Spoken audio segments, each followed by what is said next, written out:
আপনারা জানেন যে এবার ইলেকশন কমিশন অনেক যাচাই বাছাই করে অলরেডি ৬৬টা 66 অর্গানাইজেশনকে চূড়ান্তভাবে নিবন্ধন দিয়েছে। তো সেখান থেকে অধিকাংশ অর্গানাইজেশনকে নিয়ে আমরা অলরেডি একটা অ্যালায়েন্স করেছি ইলেকশন অবজারভার সোসাইটির নামে।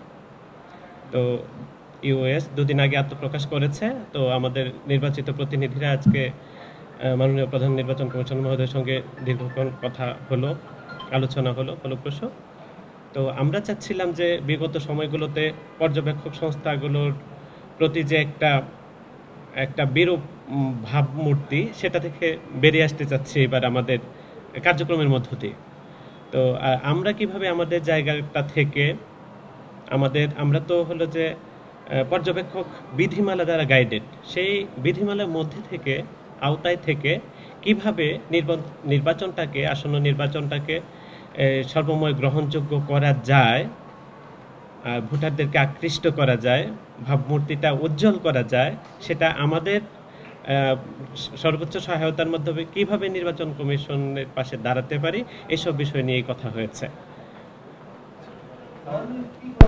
নির্বাচন কি আসলে ফেব্রুয়ারিতে হবে কিনা এটা নিয়ে অনেকেই এখনো বেশ দ্বিধাদ্বন্দ্বে রয়েছে। তো এটা যদি ক্লিয়ার করতে নির্বাচন আসলে নির্বাচন পর্যবেক্ষক তো নির্বাচনকে কেন্দ্র করে, নির্বাচনটা যদি হয় তাহলেই তো আমরা পর্যবেক্ষণ করতে পারবো। পর্যবেক্ষণ তো নির্বাচনের দিন, নির্বাচনের পূর্বের দিন আর নির্বাচনের পরের দিন।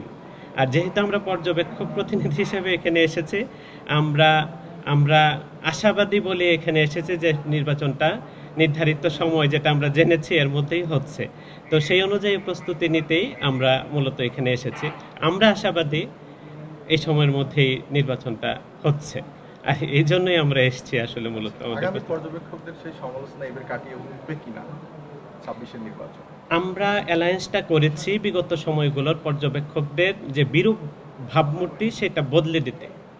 সেটা আমাদের কার্যক্রমের মধ্য দিয়ে আপনারা দেখতে পাবেন। কেননা আমরা ইতিপূর্বে বলেছি যে আমরা এবার পর্যবেক্ষক হিসাবে নির্বাচন বিধিমালা বা নীতিমালার আওতায় যদি থাকে, সম্মানিত ইমাম সাহেবগণদেরকে সংযুক্ত করার চেষ্টা করছি। ওনারা থাকছেন, তো ওনাদের সম্পর্কে তো জানেন।